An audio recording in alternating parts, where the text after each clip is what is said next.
Pertandingan terbaik sepanjang musim baru dari Super League ini kembali tersaji di Stadion Kanjuruhan Malang.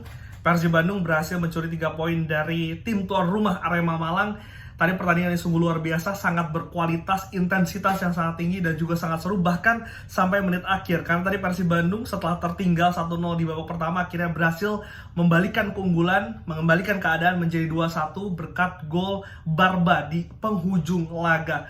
Tampak ini memang pertandingan yang sangat dinanti-nantikan di pekan ini karena kita tahu baik itu Arema Malang maupun dari Persib Bandung ini memiliki kualitas squad yang begitu luar biasa. Dalberto tadi menunjukkan kualitasnya sebagai salah satu top skor dari Arema dan juga kualitas pemain asing asal Brasil yang memang sudah malang melintang di Liga Indonesia. Sementara Persib Bandung dengan squad yang baru ini juga kembali menunjukkan kualitas dan juga kedalaman squadnya pada pertandingan kali ini. Tapi yang membedakan dari kedua tim ini adalah mentalitas. Persib Bandung memiliki mentalitas yang lebih dibandingkan dengan Arema Malang sehingga dapat bisa mencuri poin di penghujung laga. Namun menjadi catatan karena ini merupakan pertandingan kesekian dari Persib di musim ini yang dimana mereka bermain begitu buruk di babak pertama. Namun memang inilah Persib Bandung dan juga inilah Bojan Hodak. Entah apa yang dilakukan di ruang ganti sehingga mereka bisa membalikan keadaan di babak kedua seperti yang sering mereka lakukan di musim-musim sebelumnya.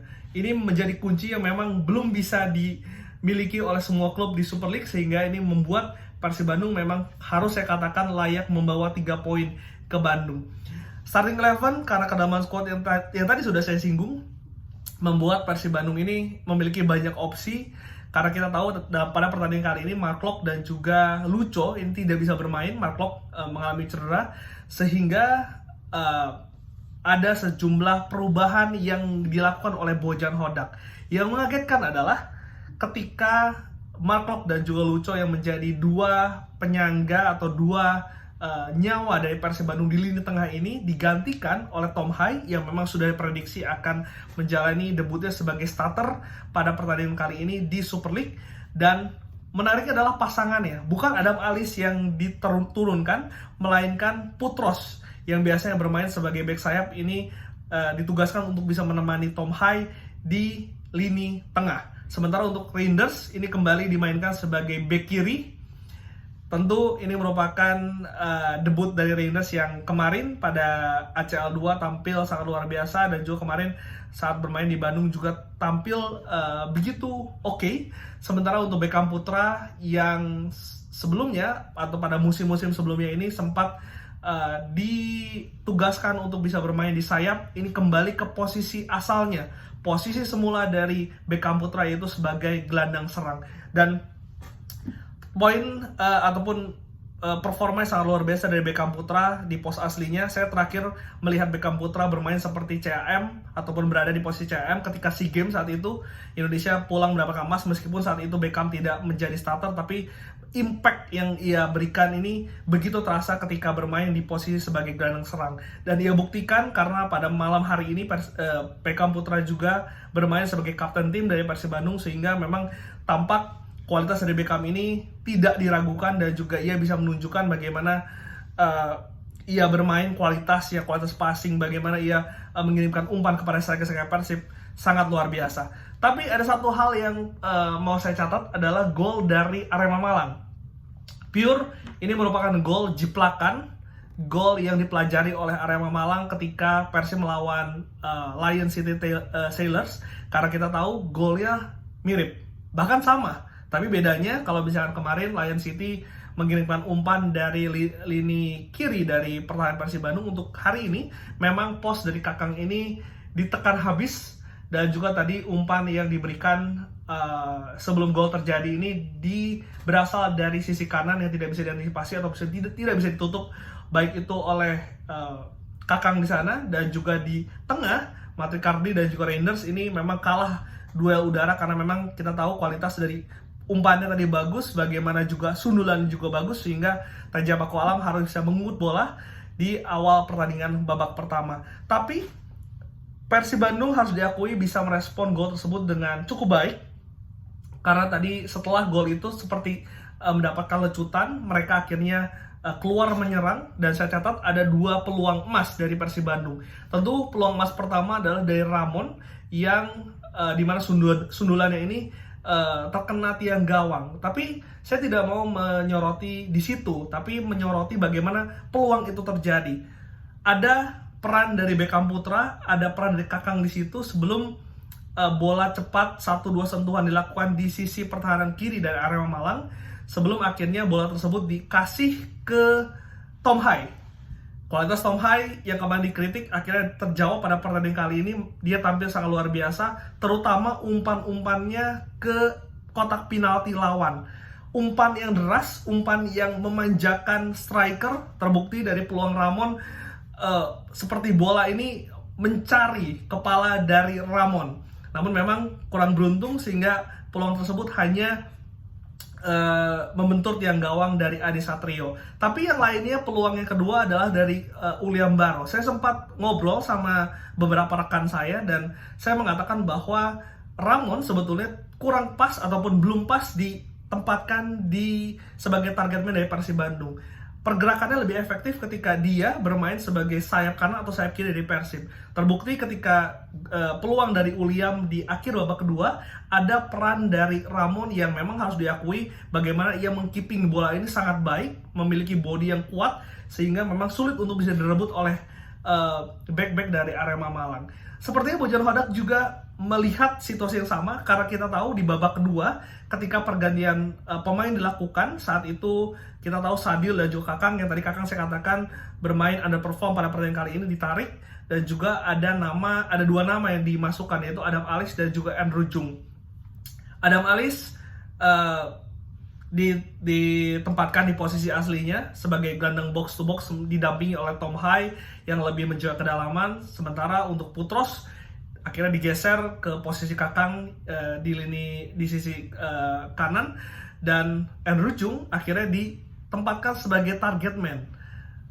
Yang tadi saya katakan adalah Ramon yang kurang efektif sebagai target man akhirnya digeser di sisi kiri yang ditinggalkan oleh Sadil Ramdhani.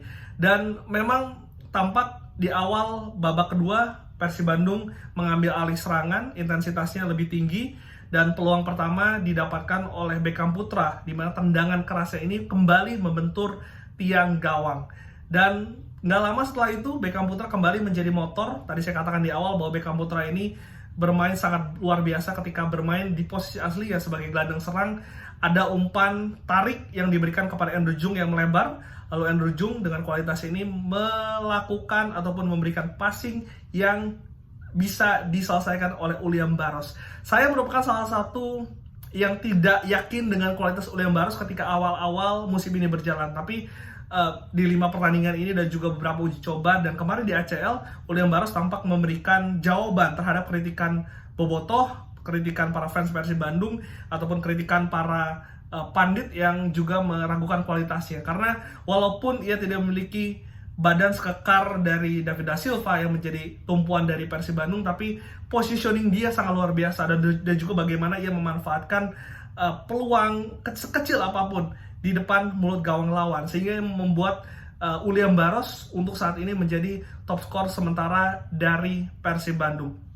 Drama tidak sampai di situ saja, karena kalau kita tahu Arema Malang memang di babak kedua ada beberapa peluang dari Dalberto, bagaimana tadi umpan-umpan tusukan yang dilakukan di sisi kanan pertahanan Persib yang memang pada malam hari ini menjadi titik lemah. Ini terus dilakukan penyerangan dari sisi sana, tapi memang tampak pertahanan Persib Bandung dan juga kiper Teja Pakualam ini lebih fokus di babak kedua.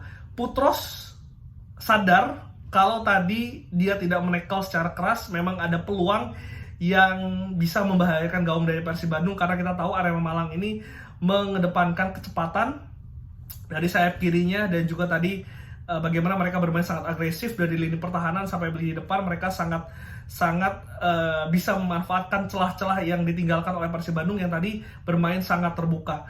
Dan memang patut dipertanyakan, karena tadi Putros walaupun jika ia tidak menekel pemain dari Arema Malang, sebetulnya masih ada pemain lain yang mungkin bisa mengejar, tapi memang tadi kondisinya sangat cepat dan juga mungkin itu kalau bisa lewat bisa one on one dengan Teja Pakualam, sehingga tadi dilakukan tackle keras, dan juga memang straight red card ini diberikan kepada Putros pada pertandingan kali ini. Yang menarik adalah bagaimana Bojan Hodak merespon kartu merah tersebut. Barba yang dimasukkan untuk bisa menggantikan Beckham Putra yang akhirnya dikorbankan karena kartu merah dari Butros. Tapi yang membedakan Persib Bandung dan juga Manchester City kemarin adalah mereka tampil menyerang, tidak parkir bus, tidak parkir tank, tapi mereka tetap menyerang, intensitasnya tetap tinggi. Ini sangat luar biasa. Tadi saya sempat ngobrol sama Bung Binder mengatakan ini kualitas pemain. Ya betul, saya setuju, ini kualitas pemain dari Persib Bandung. Tidak bisa di nafikan, memang kualitas ini membuat walaupun mereka bermain dengan 10 pemain, tapi mereka bisa mengimbangi bagaimana tadi kualitas dari Arema Malang di pertandingan kali ini. Dan hasilnya tadi 4-4-1 diterapkan oleh Bojan Hodak sebagai cara mereka bertahan. Tapi tadi beberapa kali mereka mengandalkan skill individu, mengandalkan kecepatan dari para penyerang Persib Bandung, sehingga tadi peluang sebetulnya ada, baik itu dari Andrew Jung, dari Uliam, dan juga dari Ramon ketika Persib berhasil ataupun setelah tadi kartu merah diberikan. Dan walaupun tadi intensitas tetap tinggi, tetap mencoba untuk keluar menyerang, tapi tadi yang menarik lagi adalah pergantian dari Robby Darwish yang dimasukkan untuk bisa melapis Reinders. Tentu ini merupakan salah satu kritikan kepada Bojan Hodak di pertandingan sebelumnya di ACL 2 ketika melawan Lion City, di mana memang Reinders pada 10 menit akhir menjadi titik lemah Persib Bandung, sehingga tadi dijawab oleh Bojan Hodak agar tidak terulang kejadian kemarin ketika Persib Bandung kecolongan di menit akhir, ditambahlah ketika Reinders ini menurun, ditambahlah Robby Darwish di situ untuk bisa menjadi pelapis dari Reinders di sisi kanan yang tadi saya sudah katakan sejak awal menjadi titik lemah dari Persib Bandung di pertandingan kali ini. William Marcellino juga menarik, akhirnya diberikan kesempatan untuk bisa membuktikan diri, dan pergerakannya tadi walaupun bermain sangat sebentar tapi sangat efektif, karena tadi salah satu ataupun umpan ataupun sepak pojok yang terjadi itu merupakan hasil kerjanya, dan juga tadi bagaimana ia memberikan assist kepada Barba yang membuat skor 2-1 untuk Persib Bandung. 10 pemain Persib Bandung comeback di Kanjuruhan. Ini merupakan satu dari drama dari Super League yang nantinya akan terus terjadi, karena kita akan nantikan bagaimana Persib Bandung, Arema Malang, Persija, Dewa, Malut ini mulai panas mesinnya, sehingga persaingan terus bisa terjadi untuk bisa mengejar Borneo saat ini memimpin klasemen sementara. Jadi saksikan terus Super League hanya di video.